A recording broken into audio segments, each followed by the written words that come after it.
Assalamualaikum warahmatullahi wabarakatuh. Selamat pagi dan salam sejahtera untuk kita semua. Shalom, Om Swastiastu, Namo Buddhaya, salam kebajikan. Halo teman-teman semua, perkenalkan kami dari kelompok 4 yang pada kesempatan kali ini kami akan membahas mengenai model-model pengelolaan kelas yang diampu oleh Ibu Dr. Cucun Sunaingsi SPD, MPD. Oke teman-teman, sebelumnya perkenalkan dulu kami dari kelompok 4 yang beranggotakan 4 orang. Ada Teh Evelyn Salia Rahma dengan NIM 2401822. Kemudian ada Kang Muhammad Zio Maulana dengan NIM 2408998. Kemudian ada Teh Nadifa Huda Permana dengan NIM 2401766. Dan yang terakhir ada Teh Putri Yudian Ramadhani dengan NIM 2408761. Oke teman-teman semua, di model-model pengelolaan kelas, kita akan membahas mengenai pengertian, tujuan, jenis-jenis, faktor-faktor, dan yang terakhir, kesimpulan. Oke, langsung saja kita masuk ke pengertian. Nah, kalian pasti bertanya, apa sih model pengelolaan kelas itu? Jadi, model pengelolaan kelas adalah pendekatan atau strategi yang digunakan guru untuk menciptakan, mengatur, dan memelihara kondisi belajar yang kondusif di dalam kelas. Nah, melalui model ini, guru dapat mengendalikan dinamika kelas, mengatasi gangguan, serta memastikan interaksi pembelajaran berjalan efektif. Baik, yang selanjutnya ada tujuan dari pengelolaan kelas. Yang pertama, menciptakan iklim kelas yang aman, tertib, dan juga menyenangkan. Artinya, kelas bukan hanya tempat belajar, tetapi juga tempat yang membuat siswa itu merasa nyaman, tidak takut, dan juga siap untuk belajar gitu. Yang selanjutnya ada menumbuhkan disiplin dan tanggung jawab pada siswa. Dengan pengelolaan kelas yang baik, siswa ini belajar mematuhi aturan sekaligus bertanggung jawab terhadap tugas dan perilakunya. Yang ketiga, meminimalisasi gangguan atau perilaku negatif, di mana gangguan kecil seperti ribut, bercanda berlebihan, atau tidak memperhatikan bisa dikurangi agar kegiatan belajar lebih efektif. Selanjutnya ada mendukung proses belajar mengajar agar tujuan pembelajaran tercapai. Jadi, pengelolaan kelas bukan tujuan akhir, melainkan sarana untuk memastikan pembelajaran berjalan lancar dan hasilnya sesuai harapan. Yang terakhir, ada mengembangkan hubungan positif antara guru dan siswa maupun antar siswa. Hal ini penting karena suasana kelas yang penuh dengan kerjasama, saling menghargai, dan komunikasi yang baik akan sangat mendukung keberhasilan belajar. Selanjutnya, terdapat jenis-jenis model pengelolaan kelas.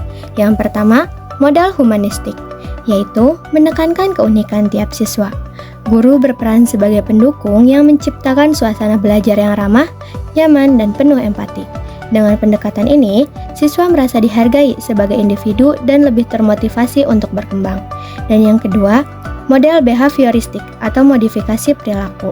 Didasarkan pada teori stimulus respons, guru memberikan penghargaan atau konsekuensi untuk membentuk perilaku siswa. Tujuannya agar perilaku positif terbentuk melalui penguatan, sehingga siswa terbiasa berperilaku sesuai harapan. Yang ketiga, model demokratik. Dalam model demokratik, siswa dilibatkan dalam pembuatan aturan kelas. Hal ini menumbuhkan rasa tanggung jawab, kemandirian, dan keterampilan sosial. Guru berperan sebagai fasilitator yang membantu siswa belajar mengatur dirinya sendiri. Dan yang keempat, model konstruktivistik, yaitu menekankan belajar aktif melalui pengalaman langsung. Proses belajar dilakukan lewat diskusi, kerja kelompok, maupun eksplorasi. Siswa menjadi pusat kegiatan belajar, sementara guru berperan sebagai pembimbing. Dan yang kelima, model asertif disiplin. Model ini menekankan disiplin yang tegas, jelas, dan konsisten. Guru menetapkan aturan serta konsekuensi sejak awal. Keberhasilan model ini bergantung pada konsistensi guru dan komunikasi yang baik dengan siswa. Dan yang keenam, model otoriter dan permisif. Model otoriter menempatkan guru sebagai penguasa penuh dengan aturan sepihak. Sebaliknya, model permisif memberi kebebasan luas kepada siswa dengan kontrol yang sangat minimal. Keduanya jarang digunakan secara murni, namun penting untuk dipahami sebagai perbandingan gaya pengelolaan kelas. Selanjutnya ada faktor-faktor. Kira-kira faktor-faktor apa aja sih yang mempengaruhi keberhasilan penerapan model pengelolaan kelas?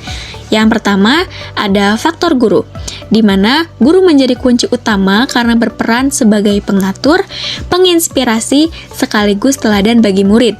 Kepribadian yang kuat, keterampilan pedagogis, pengalaman mengajar, serta ketekunan dalam menetapkan aturan sangat berpengaruh.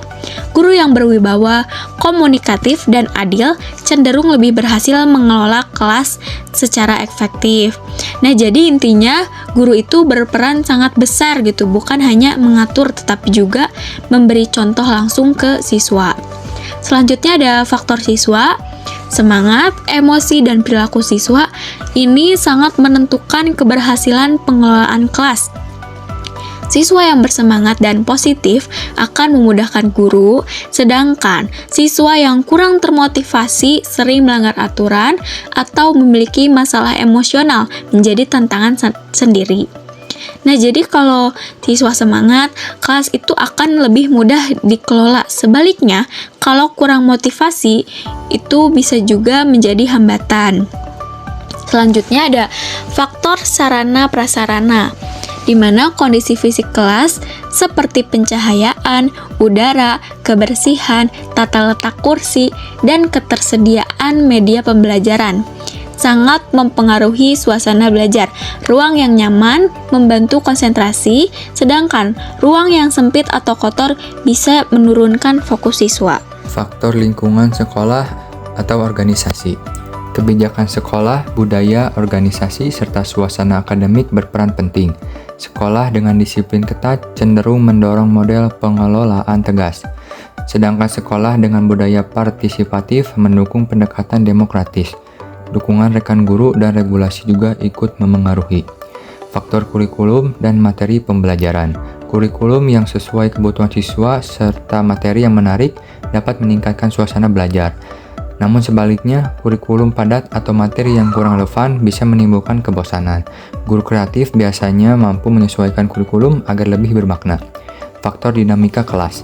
Jumlah siswa, perbedaan kemampuan, latar belakang sosial, serta pola interaksi sangat memengaruhi. Kelas besar dengan siswa beragam lebih sulit dikelola dibandingkan kelas kecil. Interaksi siswa bisa menimbulkan konflik, tetapi juga dapat melatih kerjasama bila guru mengelolanya dengan baik. Selanjutnya yaitu kesimpulan. Mengelola kelas itu intinya bukan cuma soal aturan, tapi gimana guru bisa bikin suasana belajar jadi nyaman, rapih, dan menyenangkan. Ada banyak model yang bisa dipakai, tinggal disesuaikan sama dengan karakter siswa dan situasi kelas. Faktor guru, siswa, fasilitas, sampai kurikulum juga ikut berpengaruh. Kalau semuanya seimbang, maka belajar di kelas bakal lebih lancar dan tujuan pembelajaran bisa tercapai dengan baik.